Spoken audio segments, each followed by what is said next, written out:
Hi, എല്ലാവരും സുഖമായിരിക്കുന്നില്ലേ? ഇന്ന് രാവിലെ എൻ്റെ ജനലിലൂടെ ഞാൻ പുറത്തേക്ക് നോക്കിയപ്പോൾ കണ്ട കാഴ്ചയാണിത്. സത്യത്തിൽ ഞാൻ ഞെട്ടിപ്പോയി. ഒരു രാത്രി കൊണ്ട് ഇത്രയും അധികം മാറ്റം ഒരു സ്ഥലത്തുണ്ടാവോ? പക്ഷേ എൻ്റെ ജീവിതത്തിൽ ഞാൻ നേരിൽ കാണുന്ന ആദ്യത്തെ സ്നോഫാളാണിത്. അതുകൊണ്ട് തന്നെ ഒത്തിരി എക്സൈറ്റ്മെൻ്റ് ഉണ്ടായിരുന്നു. ബ്രേക്ക്ഫാസ്റ്റ് കഴിച്ചത് പാതി കഴിക്കാത്തത് പാതിയാക്കി ഞാൻ വേഗത്തിൽ തന്നെ പുറത്ത് ചാടിയായിരുന്നു. വളരെ വിഭിന്നമായ കുറേ അധികം കാഴ്ചകൾ. കാറിലൊക്കെ മഞ്ഞ് വീണിട്ട് നിറഞ്ഞു നിൽക്കുക.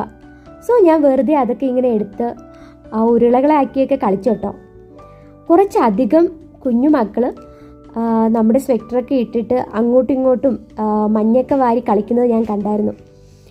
നമ്മുടെ ടി വിയിലും ഇൻസ്റ്റാഗ്രാമിലെ ചില വീഡിയോസിലും ഒക്കെ കണ്ടിട്ടുള്ള കാര്യങ്ങൾ നേരിട്ട് അനുഭവിക്കുമ്പോൾ അല്ലെങ്കിൽ നേരിട്ട് കാണുമ്പോൾ ഉണ്ടാകുന്നൊരു ത്രില്ലുണ്ടല്ലോ, ആക്ച്വലി അത് നമ്മൾ അനുഭവിക്കുമ്പോഴേ ചില ഫീലിങ്സ് നമുക്ക് ക്ലിയർ ആവത്തുള്ളൂ. സോ ഞാനിങ്ങനെ നടക്കുമ്പോൾ ശ്രദ്ധിച്ചായിരുന്നു, ചില ഭാഗത്തൊക്കെ ഭയങ്കരമായിട്ട് കറുത്ത് കിടക്കുന്നുണ്ടായിരുന്നു. പക്ഷേ കുറച്ച് ദൂരം നടന്നപ്പോൾ എനിക്ക് മനസ്സിലായിരുന്നു, ഒരു വലിയ വണ്ടിയിൽ കുറച്ച് പൗഡേഴ്സൊക്കെ മിക്സ് ചെയ്തിട്ട് ഇവിടുത്തെ ഗവൺമെൻറ് അത് റോഡിലോട്ട് ഇങ്ങനെ വിതറുന്നുണ്ട്. നമ്മുടെ വണ്ടികൾക്ക് സ്നോഫോൾ കാരണം തടസ്സമുണ്ടാകാൻ പാടില്ലല്ലോ, അതിനു വേണ്ടിയിട്ട് അവർ ചെയ്യുന്നതാവും. പിന്നെ ഞാൻ കുറച്ച് മരത്തിലൊക്കെ ഉണ്ടായിരുന്ന മഞ്ഞൊക്കെ എൻ്റെ ദേഹത്തൊക്കെ തട്ടിയിട്ട് കളിച്ചായിരുന്നു. ഇത് കണ്ടോ, നമ്മൾ നടന്നു പോകുന്ന വഴിയിലെ മഞ്ഞൊന്നും അവർ നീക്കിയിട്ടില്ല. റോഡ് പക്ഷേ അവർ ക്ലീൻ ആക്കാൻ ശ്രമിക്കുന്നുണ്ട്. പിന്നെ ഈ ഗ്രൗണ്ട് എൻ്റെ വീടിൻ്റെ ജനാലിൽ നിന്ന് നോക്കുമ്പോൾ കാണുന്ന ഗ്രൗണ്ടാണ്. ഒത്തിരി നിയറസ്റ്റ് ആയിട്ടും ഈ 2 മാസത്തിൻ്റെ ഇടയിൽ ഒരിക്കൽ പോലും ഞാനിവിടെ വന്നിട്ടില്ല കേട്ടോ. പക്ഷെ ഇന്ന് എന്തോ എനിക്കിവിടെ വരണമെന്ന് തോന്നി.